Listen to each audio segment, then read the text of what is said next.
I'm Mike Wiles. I'm Mike Heston. We're with the Bucket List Mob on YouTube. We got registered for Mega Week with the truck, our 61 Ford Gasser. The cluster truck. Yep, the cluster right truck. And we were all set to go. We did some testing. We were good to go with the truck. And then we decided about a month out, let's go take the Winnebago. So this sat for probably 15 years and was never driven. It was my aunt's father's. We got it. We went to the auction, but she ended up just giving it to us for us to do whatever we want to do with it. And about a month ago, we said, okay, what do we have to fix on it? And it turns out everything. So yeah, so it started like 2 years ago. We drug this thing out of the dirt in the driveway. It had sank roughly this far. Went up the road with a tractor, hooked a tow strap to it and drug it out.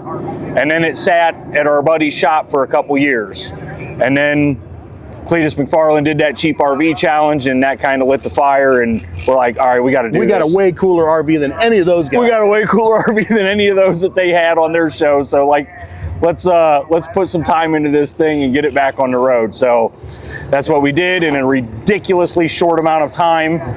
We thrashed on it because that's pretty much the only way we know how to do things, is wait until the last minute and work as long hours as we possibly can to try to get something on the road. So we did that, and its maiden voyage, like I said earlier, was like 9:30 p.m. on Thursday night. Took it for a couple mile trip down the road. Consider it good.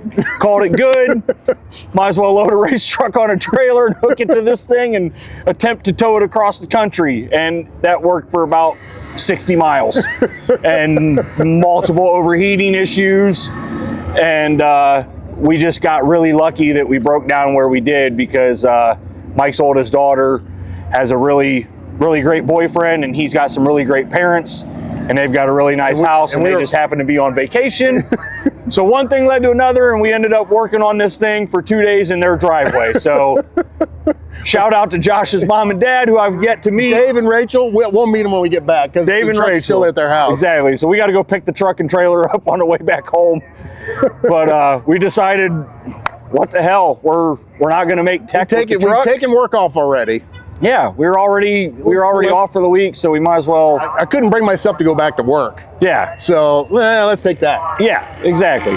The worst day wrenching better than the best day at work. So yeah, we decided we're gonna do it. So we've put all new brakes on this thing, all new brake lines, had the transmission rebuilt, new U-joints in the drive shaft.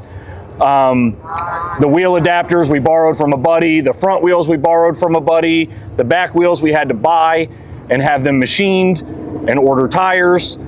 And there's a lot of nights driving out towards Pennsylvania from Ohio to get drop these wheels off first and then go pick them up the next day. It was just like so many things had to just line up in order for us to even think about taking it. Right. So it was not clean inside, to say the least. I did the best I could with a shop vac, and we called it good to go.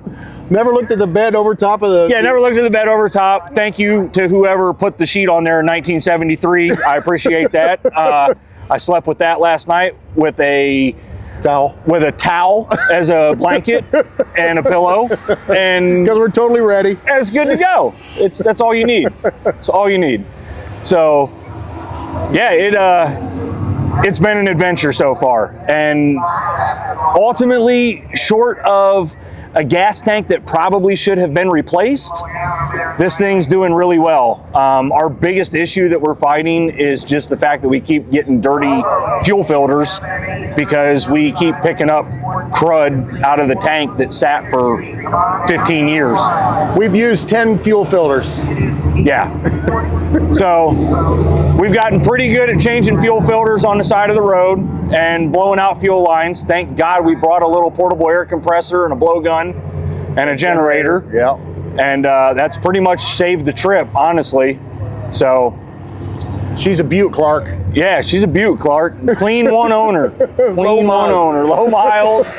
Yeah. Only driven to church on Sunday. Right.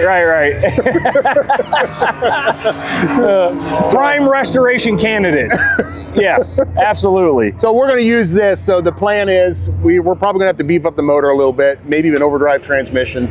We got lots of plans to do stuff. That's what our bucket list mob is, like checking off those bucket list items. And one of them is to go out to Bonneville. So we're going to take this out to Bonneville with our crew, and probably the first time we'll go out without the car, but we're also building a land speed car. So Main plans is to take a NASCAR that we got. We got one of Greg Biffle's old NASCARs, and we'd like to build it into a land speed car and go do some land speed racing in Bonneville with it.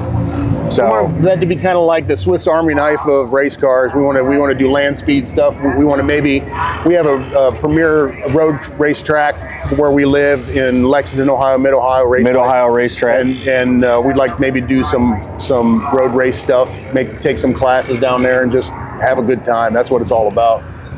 Absolutely. We have a slogan on his hat. There's 7 days in a week, and someday isn't one of them. That's our slogan, and it's just super fitting for what we do. So yeah, I mean, the main goal of what we do is to just inspire people to get off the couch, go hang out with your friends, put something together, build something, and make some memories. So that's what we're trying to do. Yeah. Charge up them credit cards and have fun. Mike's all too familiar with that. This trip is sponsored by Visa. Chase. Originally, our plan was to be here to race. We missed tech. Then our plan was to be here the next day with this, and we missed that. Yep. And we said, okay, well, actually, not going to Tulsa, coming here was going to be a shorter drive by a couple hundred miles. So that was even better because the things we were dealing with. Right. We have some friends here, lots of race car friends. We're going to hang out with our race car friends. Tomorrow, we're going to goof off and drive to the next track, do the drive day. We're going to go to the racetrack on Wednesday, hang out with our race car friends, and then maybe a little bit on Thursday. And then we're probably going to head back because it's a long drive. It's the Winnebago, so it's a long drive. A long drive. 55, it's good. Exactly. 55, 65, it wasn't made for 65 back then. We've come to the realization that in 1973, the speed limits were 55. This thing was built to do 55. It loves 55. It'll do 65 or 70. It just doesn't like it all that much. You go from actually 9 miles to the gallon to 6. Yeah, so we calculated some fuel mileage because there's no working gas gauge. There's two, neither one of them work. So yeah, we had to do some calculating. There's a 5-gallon spare can in the shower that we're not using. There's also a spare radiator back there, new fuel pump, and an alternator, all the other accessories that you would need to build another 73 Winnebago. We can just about fix anything we have to. Right. We got extra belts, we got extra hoses. Yep. So we got another new fuel pump. We're good to go. So yeah, this thing went from being drug out of a driveway and basically not running and driving a month ago to running 600 miles plus. Yeah. 600-700 miles cross country, and I'm sure we'll have her all sorted out and dialed in by the time we get home.